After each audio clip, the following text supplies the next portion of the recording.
Hi friends, வணக்கம். Welcome to our channel. வீட்டை எப்பயுமே ஒரு பாசிட்டிவ் எனர்ஜியோடவும் லக்ஷ்மி கடாட்சத்தோடவும் எப்படி வச்சுக்கலாம் அப்படின்றதுக்கு தான் குட்டி குட்டி டிப்ஸ் உங்களுக்கு ஷேர் பண்ணியிருக்கேன். அதுக்கு நான் பார்த்தீங்கன்னா கற்பூரம் தான் எடுத்திருக்கேன். கற்பூரம் நம்ம இது மாதிரிலாம் யூஸ் பண்ணும்போது பார்த்திங்கன்னா வீடு எப்பவுமே ஃப்ரெஷ்ஷாகவும் நல்ல ஸ்மெல்லோடவும் ஒரு பாசிட்டிவ் வைப்ஸுமே நம்மளுக்கு கிடைக்கும்.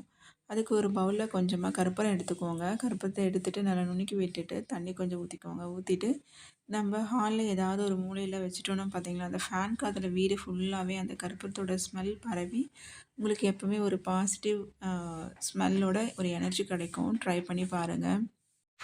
அடுத்ததாக கற்பூரத்தை பார்த்திங்கன்னா இந்த தண்ணியில் கரைச்சி வச்சுக்கோங்க. அதை வச்சுட்டு இந்த பூஜை ரூமில் இருக்கிற ஃபோட்டோஸ் எல்லாமே நீங்கள் இந்த மாதிரி தொடச்சிங்கன்னா நல்ல ஸ்மெல்லாகவும், அந்த பின்னாடி இருக்கிற பேக் சைடில் இருக்கிறது ஃபோட்டோஸ் எல்லாமே வந்து பூச்சிலாம் அரிச்சா மாதிரி ஆகிடும். அந்த மாதிரி ஆகாமல் ரொம்ப நாளைக்கு உங்களுக்கு ஃபோட்டோ நல்லாயிருக்கும். இந்த மாதிரி தொடச்சி எப்போவுமே ஒரு அட்லீஸ்ட் ஒரு 1 மந்த்துக்கு ஒன்ஸ் ஆச்சு நீங்கள் இந்த மாதிரி தொடச்சி வச்சுருங்க. உங்களுக்கு எப்போயுமே புதுசு மாதிரி இருக்கும் இந்த ஃபோட்டோ ஃப்ரேம்ஸ் எல்லாமே. ட்ரை பண்ணி பாருங்கள்.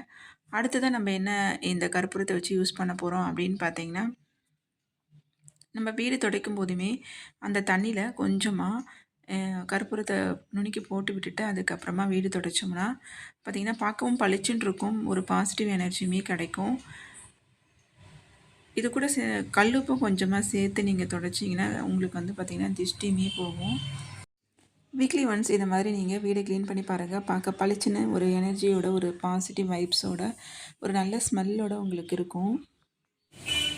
ரெகுலராக யூஸ் பண்ணுற க்ளீனிங் லிக்விடை யூஸ் பண்ணிவிட்டு அதுக்கப்புறமா கூட நீங்கள் இந்த மாதிரி கற்பூரத்தை நுணுக்கி அதை தெளிச்சுமே விடலாம். இல்லைனா நீங்கள் இது மாதிரியும் துடைக்கலாம். இது மாதிரி நீங்கள் யூஸ் பண்ணும்போது பார்த்திங்கன்னா நல்லா பளிச்சுன்னு சூப்பராக இருக்குது. நீங்கள் ட்ரை பண்ணி பாருங்கள். அடுத்ததான் நம்ம வேறு எதுக்கு கற்பூரத்தை யூஸ் பண்ண போகிறோம் அப்படின்னு பார்த்தீங்கன்னா, நம்ம சிங்கிலலாம் பார்த்திங்கன்னா ஒரு மாதிரி பேட் ஸ்மெல் கரப்பான்பூச்சி வரா மாதிரி இருக்கும்.